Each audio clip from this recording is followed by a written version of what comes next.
There we are. Good evening, everybody. Welcome to Masterworks. My name is Jason Meyer, and tonight we're going to look at a variety of artists and paintings, and tie it into what we've been doing and studying with our own work.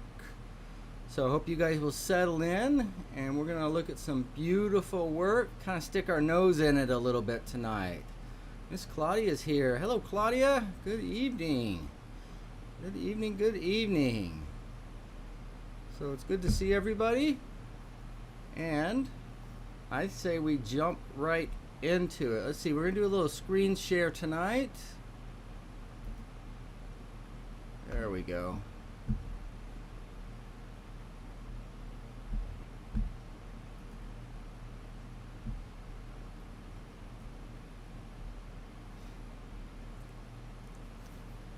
And this is one of the Russian Impressionists. I'm not sorry off the top of my head. Don't remember exactly the name, but I've always found this is a very powerful painting. Very powerful painting. And years later, I understand why. But there's just a few big, simple pieces. All right, what's the strongest? Well, do we see the white of the book that she's reading? Man, it's hard to escape that. And then what would be the next thing? Well, the next lightest is actually the skin tone. And if you group the light skin tone together, do you see that's grouped together around her face? You got her thumb on the far side, a few fingers on this side, her neck, and then the gray of her hair works right in with that white and the color. And then we've got the color blue against that warm gray background, and then the dark shadow. So were you guys able to see that? You able to find that on your own?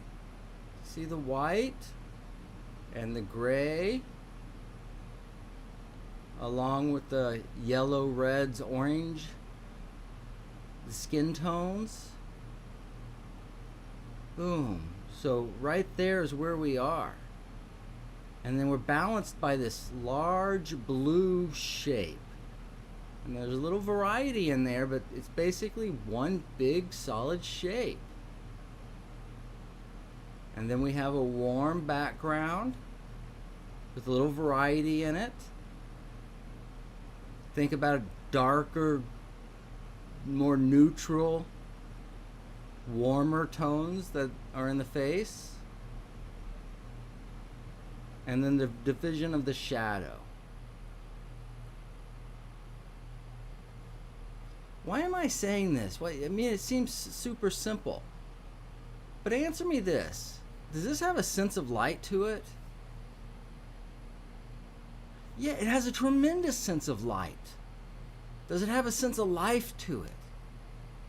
Yeah, a tremendous sense of life. But there's no details. Right? I mean, she doesn't even have a dark of the eye. There's no, is there eyebrows? Are there eyelashes?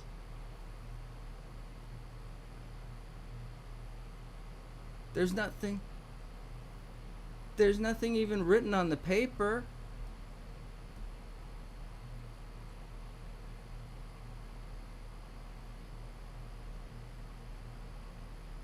So what I hope this does is, I hope you start questioning, you know, I thought this or that was what made a powerful painting, but maybe it's something different.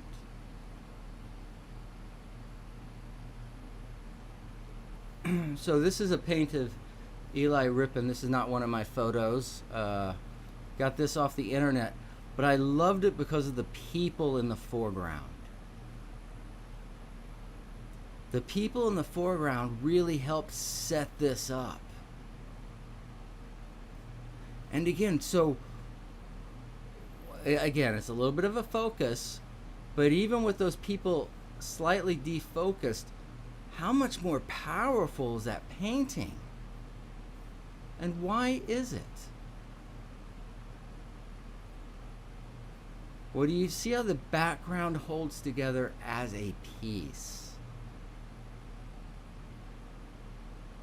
And then his hair could be considered our dark.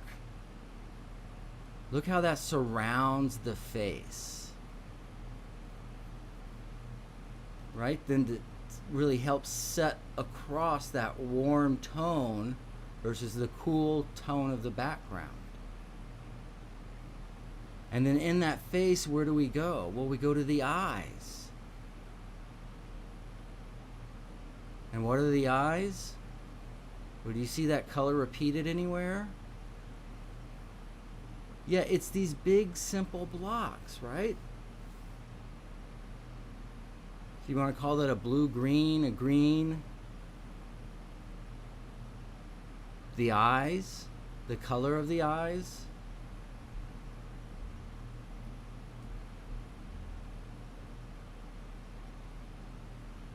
Do we have that same color here?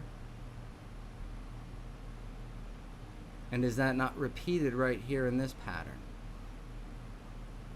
And if you got a really keen eye, you'll see that this is picked up a little bit on the outside of that hair to soften the transition between the dark and the background, so that the transition between the skin tone and the hair has more impact than the hair and the background.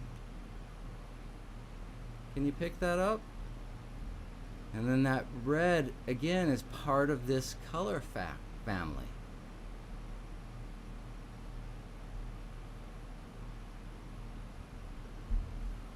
So part of the challenge as we learn this and learn the power of these big separation is, yeah, but I get the big separation in and it's ugly. Right? How do I do more? Well, I want to talk about that a little bit tonight, but first I want you to notice, if you put your attention to the skin tone of his face, notice that it's always separate. It never gets confused with any other part of the painting. The skin tone reads as skin tone. I don't know if I should call that a robe or a wrap or whatever that outer layer is. Maybe it's a jacket, right? It's got the red lining. That red lining is never confused for part of the face or part of the background or part of the hair. So as we look at this, I want you to remember that the limit is clean distinctions. You know, how well does it stay apart? How well does it stand apart? So fortunately, I was able to be at this demo and watch this painting here take shape. If I remember right, this is about an hour and a half demo from a blank canvas.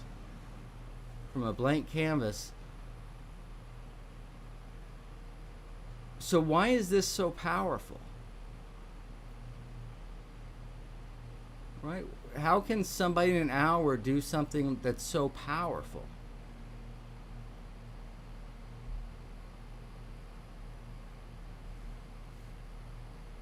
Okay, and I know some of you have seen this before, but again, we're going to take a deeper look tonight, and I want you to pay attention and ask yourself something.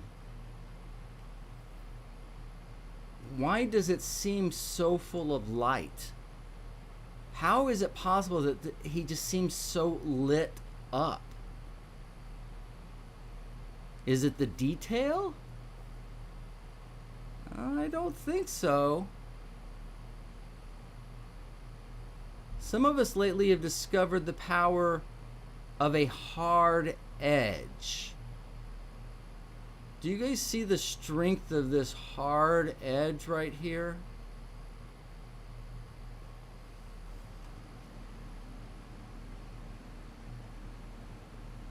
right? The power of those hard edges just cannot be overstated in the sense of light. But they have to be combined with the softer edge.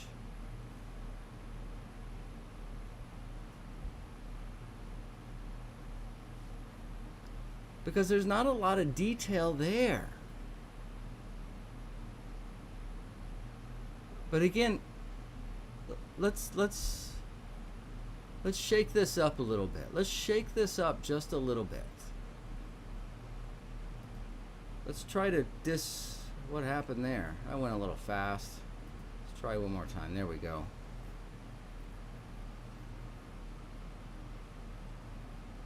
Again, look for the hardest edges you can find in here. The hardest edges you can find.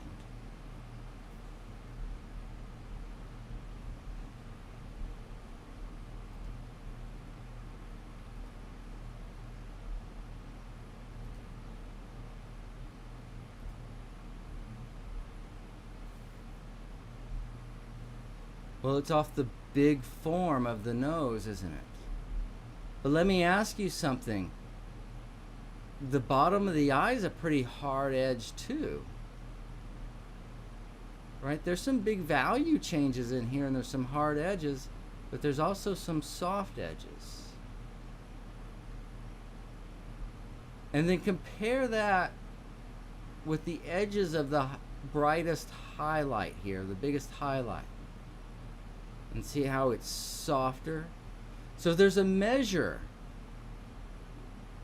between the way that highlight's laid down and the power of white and the edge of that dark meeting the light.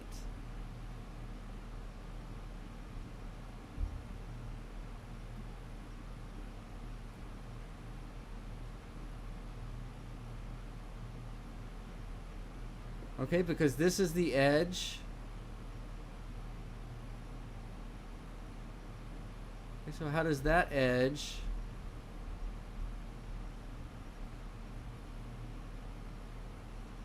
compare to that edge?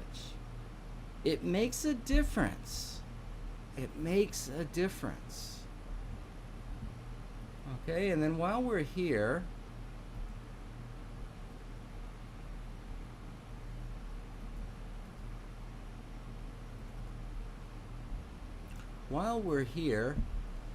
I'd like to investigate something else.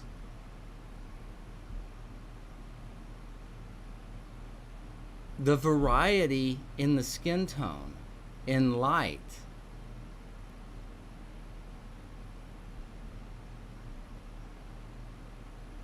Okay, if we look at this nose, for instance, on the tip of that nose, we see a highlight, we see white paint. And what is that sitting on? Well, it's sitting on a relatively rich red, right? And this part of the nose turns over slower. Why? Well, because it grays off. As a part of this, there's not much gray. It kind of goes from color to shadow.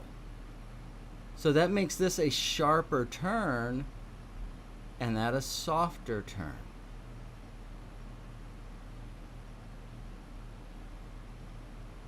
Can you guys see the release right through here?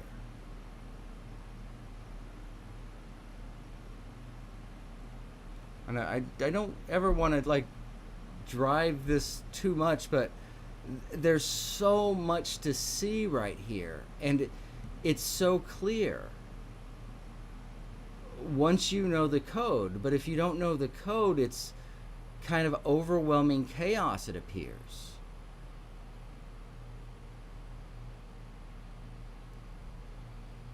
But think about the thickness of the paint, the texture of the paint, and how it's variety. We have white, and look, we've got streaks of gray in here, and then streaks of orange. And I distinctly see this is palette knife to me. This is just paint piled as it is, not quite smashed in. This is white paint smashed in with a brush. So even on this single white note, the variety of the ways it's laid down, right? That's been what we've been focusing on in class lately, is it's not simply mixing up piles of paint that are the right color. Because the way you lay that paint down just really matters. So we're trying to tune up to see how this paint is laid down. Can you see the crescendo that's built over here? And let's walk up to the upper left corner from this white. So look at that white hopping around there. Yet it's clear, it's in one area, it's on the corner. Then it's going from something with a little more orange, yellow, a little grayed out. The yellow's darker, richer up front, lighter, grayer in the back, so we have distance right here. And then as we turn over, we go from the yellow into the richer part with more color, and the color itself is darker, richer up front and lighter, grayer in back. And then it turns under. And because his cheeks are a little hollowed out, they turn under. Do you guys...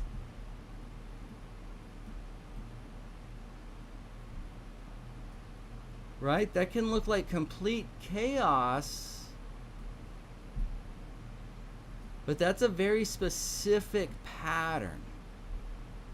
The highlight, the blanched, the color, and then by going a little bit darker, right, it shows a deeper turn.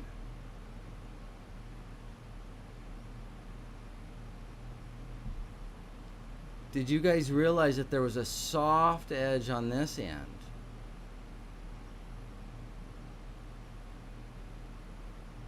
Right, that this is open.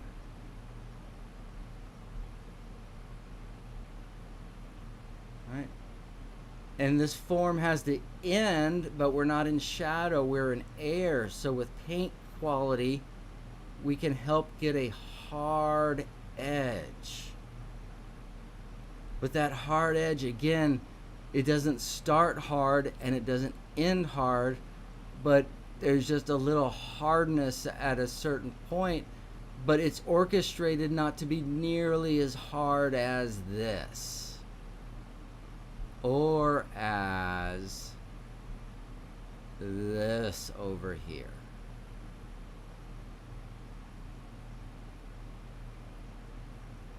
So we've been talking a lot about patterns, and I've been trying to point out that the artist with the most freedom, right? They're free because they understand these patterns, the patterns of light. And by understanding the patterns, they can go really deep into them. Okay, so let's set up a dark light pattern here that portrays skin. And then let's have the skin turn from muscle and fat around and tuck into bone. And then let's, at a certain point, let hair start coming out of that skin. So now we're just asking so much more from our patterns.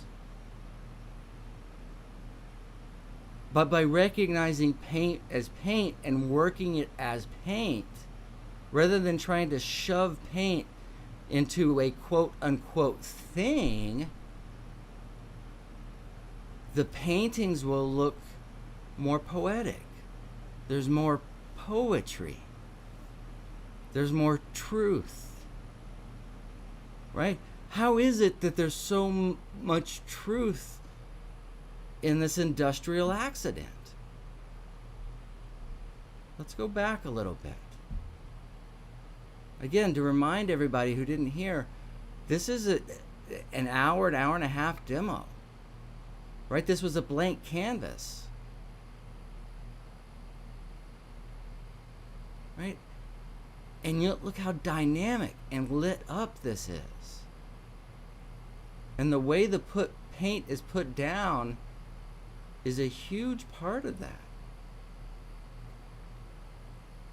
Right? We've been up close around the eye and all of that.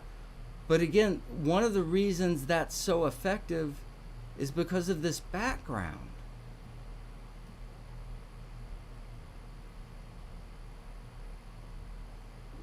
Look, even here, this background feels airy compared to the solidity of the shadow. Right? But the solidity of the shadow is just there for us to jump off on into our light. Right? The light's like the trampoline. And even so far out of focus like this, so zoomed in, it's still so dynamic.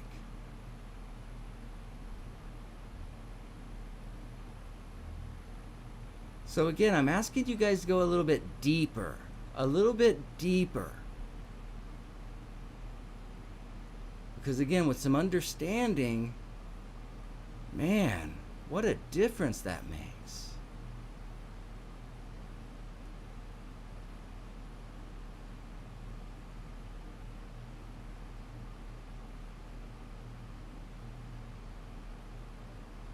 Can you guys see the different paint? Can you see how that paint quality is just less? So with the value being darker, the paint quality being less.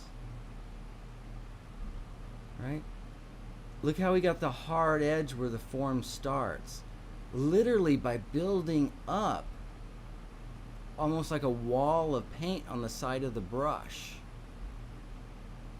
And then by overlapping that hair behind it.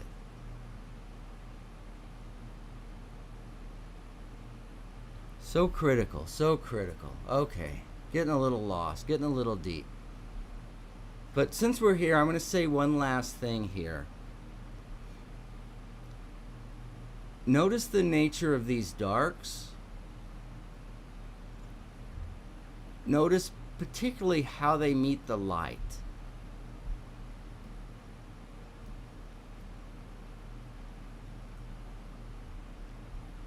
So you notice this big flat piece of paint has got kind of a hard edge, but not where it meets the light. That's like the tone of the canvas. And then notice how that light, that edge of it also melts into that tone of the... So the tone of the canvas is acting like the air here.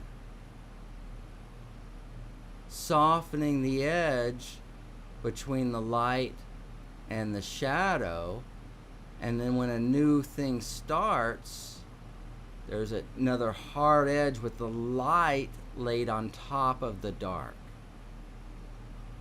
Right? Notice the lighter we get, and then so as we come off of this eyelid, we go back into thin paint with thin edges. And then how do we build up with our brighter paint with a hard edge? And then what about with our white paint with a harder, thicker edge on top of the other paint?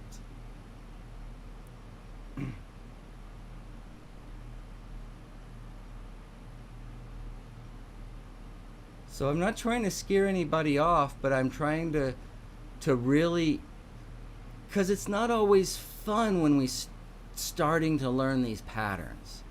It seems a little dry, and it's not what I want. It's not how I want things to look. But again, it's just our building blocks. And if we understand deeply those building blocks, it then gives us the freedom to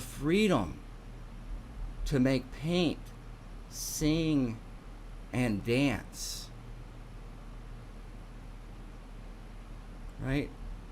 seemingly thrown down in just a carefree manner.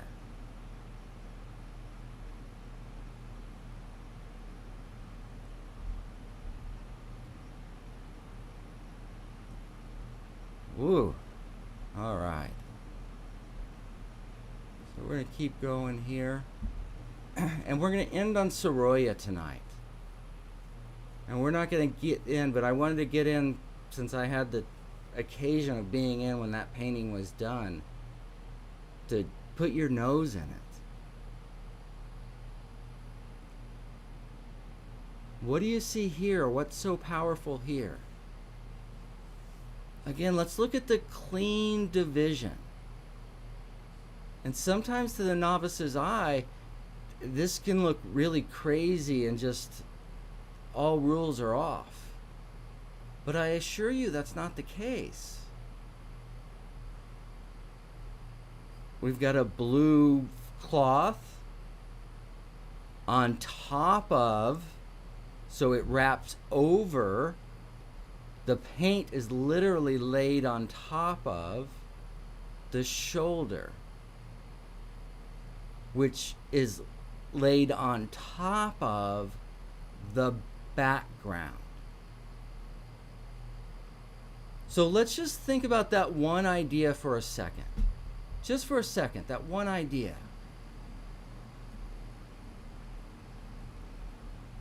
Of literally letting one mark go on top of the other mark, and the effect that has. But in order for this mark to go down on, well, this paint has to be there, and there has to be enough of it that I don't have to worry about edging up to it, because I'm not going to edge up to it. I'm going to go over the top of it. And then since this is in front of the shoulder, I'm going to go over the top of that paint. Over the top of the paint. This neck is in front of that shoulder, so that stroke has got to be on top of whatever's behind it. And this back shoulder's on top of that background.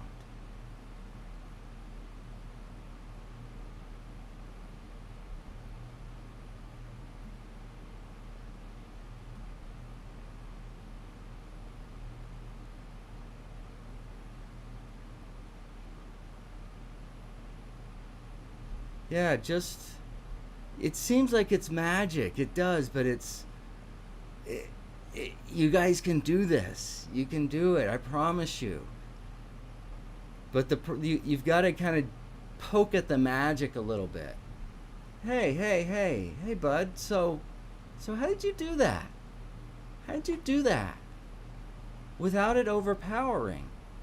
How is he able to have that shoulder so light? Well, what part of this light shape are you not looking at? And how does it differ from the part you are looking at? Well, this part of the light shape, well, how are we looking at that? And how does it differ from the part we're not looking at? But it's just keeping it all in order and having the faith that it'll work. Right, you feel the light on top of the dark, even here in this vaguely lit chin or the vaguely lit lip. And then look, that light's laid heavier on top. And then heavier. It's still laid on top out here, but look how it's more abstract. And then, did anybody notice that this light right here, there's structure, what are you talking about? Just a tad bit of light, but feel the structure. Does this drop down? Yeah, and what does that do? That implies a drop in the side of the face. How poetic can you be? Look, boom, reinforced by the placement of that light.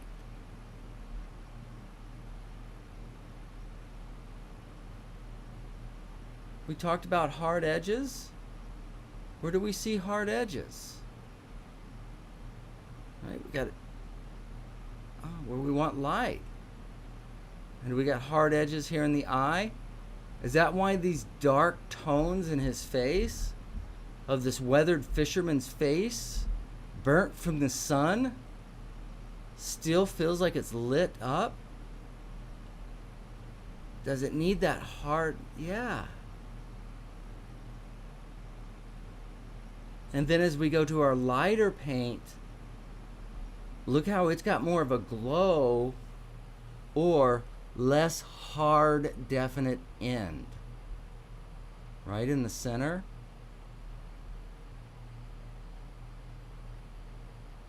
So as you're doing your simple spheres, as you're doing your landscape, you got to think, okay, what's got to be in front, what has to be behind?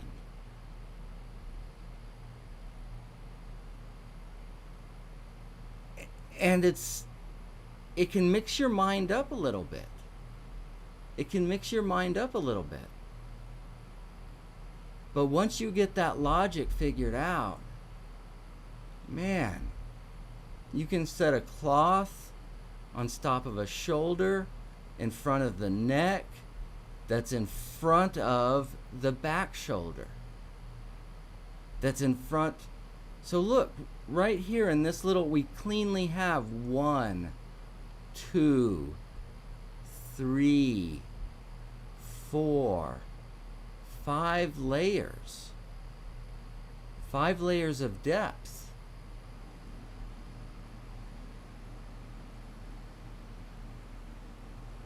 And that's a big reason that these paintings are powerful.